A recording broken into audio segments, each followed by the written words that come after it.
Watching Chris on Chris's Real Talk. It is another update. It's been a while. I'm doing these very few and far between these videos. I'm wearing a hat because I need to try and protect myself from UV.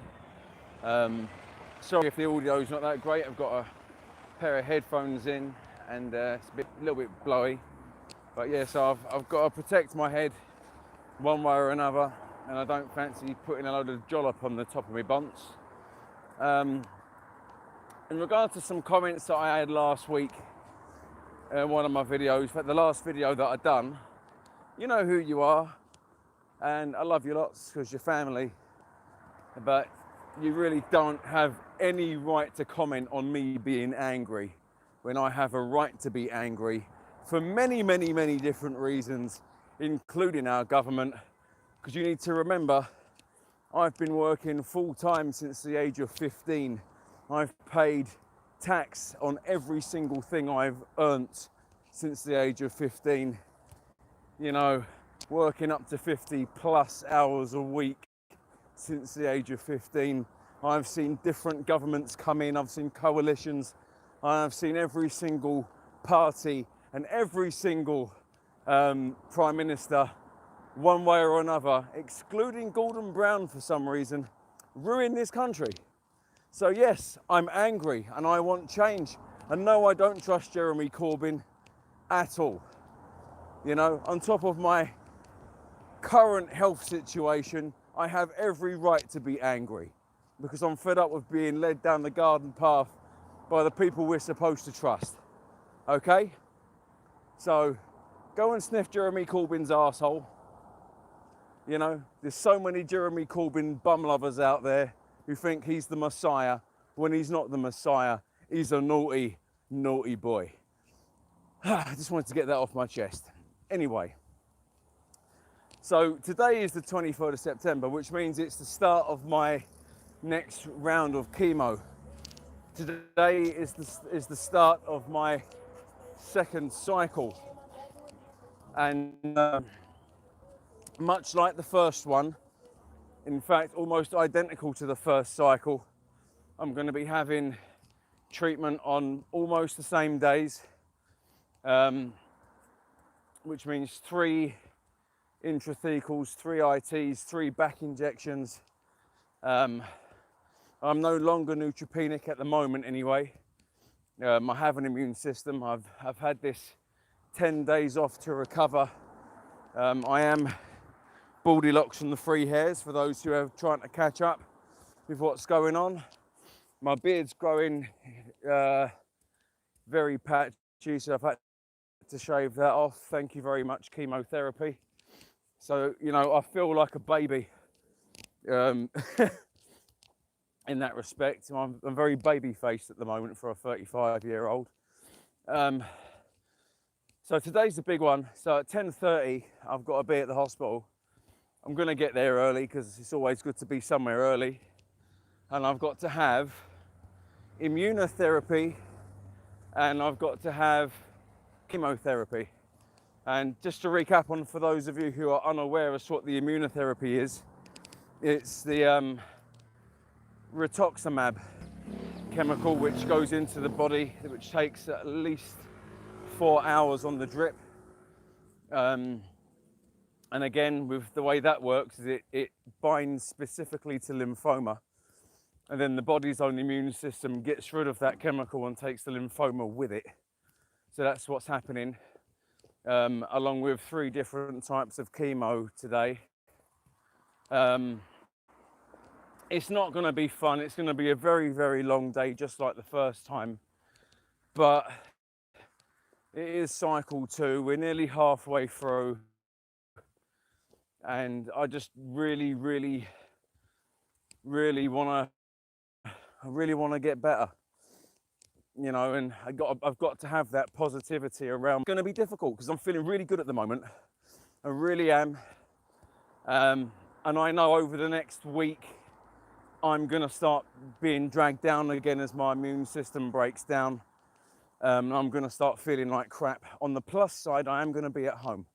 I'm not going to be stuck in hospital for at least 8 days of treatment. From day 9, I'm going to have to be checked in to a ward, because the last bit of treatment, which is the methotrexate, and again I'm going to recap on that, is a drip that has to be in for 23 hours along with hydration, and I have to have hydration changed and have that non-stop for at least 3 to 4 days and be changed every 4 hours. So sleep is going to be a non-entity for me yet again from day 8 or 9, and I'm going to be peeing every half an hour, which is not fun, believe me.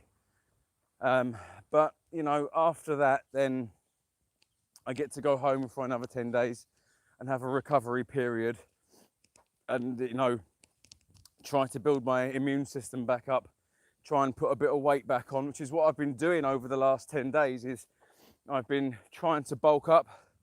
I've been trying to put a bit of weight back on, because when I was in hospital before, when I was in for the just over 2 weeks, nearly 3 weeks, I lost nearly a stone in weight. That was body fat and muscle. My legs shrunk, my muscle disappeared, and I obviously lost weight in fat and muscle, so I lost nearly a stone in weight. So I've had to try this week to do as much exercise as I can, bearing in mind I'm tired all the time because of this, and I've been trying to eat what I can when I can, just to try and put a bit of weight on as well. So I know I'm going to lose weight, so I'm just trying to combat that. Another thing which I've noticed, and I did notice this in one of my previous videos, is my fingertips are going numb. This is because of a chemical called vincristine, which I'll be having today as well. And my fingertips and my thumbs, and actually the toes on my left foot, it feels like, there's so many different ways to describe it. First and foremost, it feels like that horrible sensation between numb and pins and needles.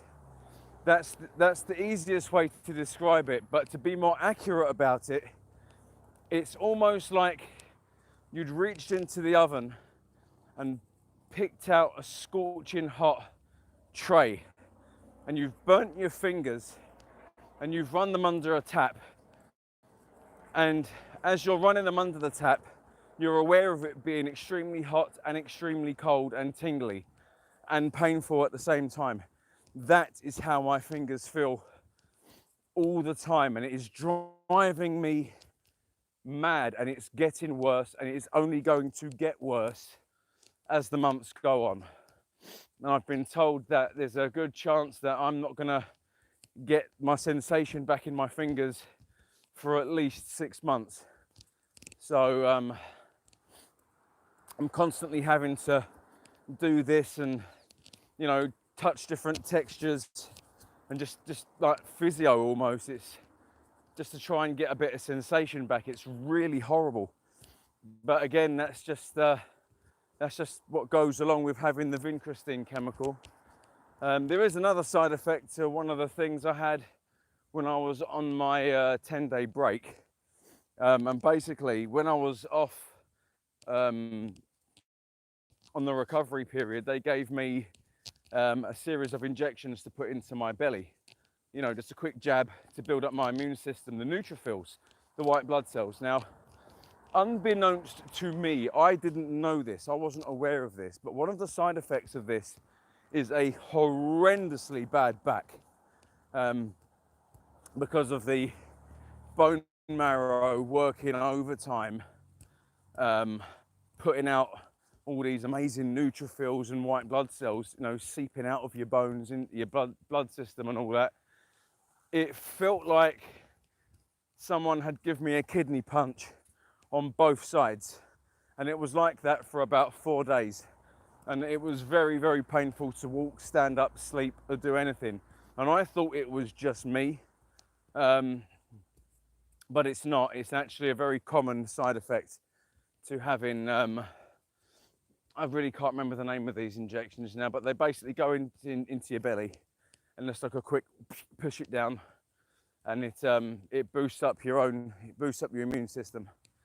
So, but that's what's happening anyway. So that's today's little ditty. Again, for those of you who saw the comments on the last video, I'm angry for a reason. There's many different reasons I'm angry, and if you can't understand why, then don't watch my videos. You clearly don't have an understanding on life, or have a firm, real grasp on reality.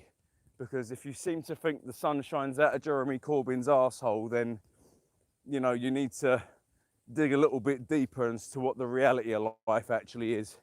Anyway, have a wonderful day, everyone.